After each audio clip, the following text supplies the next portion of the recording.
Nega o'rtancha farzand ko'pincha e'tibordan chetda qoladi? Bu ko'p oilalarda sezilmaydigan, lekin bor haqiqat.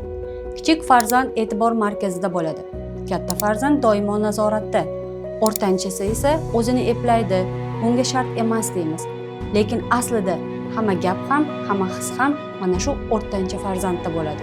U ko'p narsani sezadi, ammo aytmaydi. Ichiga hislarini yig'ib boradi.